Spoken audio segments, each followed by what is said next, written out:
Hello, this is the Sketchnote I created for my students in grade 5 to learn about the levels of government in their social studies class. So I used the app ProCreate, which was a great app and had a lot of wonderful features. One thing I looked at was the colors. So some of the colors I chose to represent their objects. For example, the healthcare symbol with the red cross, or the police symbol with the blue hat, or even the public transit having a yellow bus. Some of the other things I looked at for color was trying to create consistency. So for all the categories, I used the same colors and to keep those consistent. The other thing with ProCreate, there's so many different colors, but another area is I want to be consistent with just choosing one or two shades of a color. So with blue, I used it multiple times, but I used the same blue. And same thing for red, I chose the same red. And orange, I did use two oranges because of the banner, so I kept these two oranges used throughout.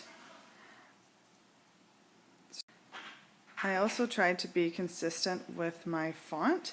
So in the levels of government, I kind of used a funky font and used that same font for these titles.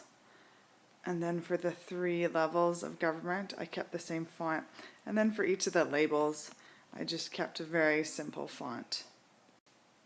One of the feedbacks I received from my group was trying to create more of a division between each of the levels of government. So they suggested to include some sort of division line, and that's where I added these blue dots. Again, keeping a color that I'd already used, but to create a little more division between each of the categories. From the Hangout on Air with Sylvia Duckworth, I picked up some great tips about using ProCreate. So you can't see it now, but when I started, I had a grid behind there.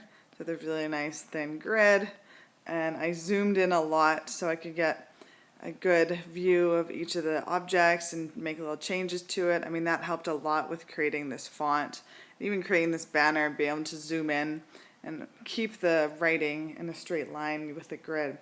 One of my favorite tips was this banner, was learning how to make this 3D looking banner. She made it sound very simple. You just circle the context or the words, and then you add the edges, and with an extra little line there, it gives you a wonderful 3D effect. One of the other sections of this course was watching the video on codes. So I tried to create images and symbols that students would recognize and understand, as they mentioned in the video.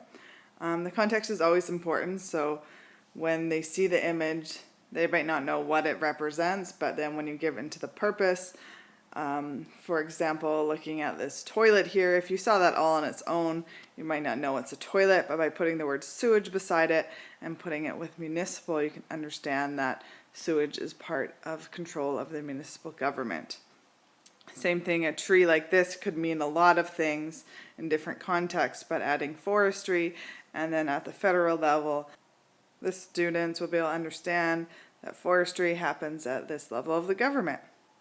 And that now concludes my presentation for my final project. I hope you enjoyed watching, and I hope you get a chance to try ProCreate because it's a fantastic app. Thanks for watching!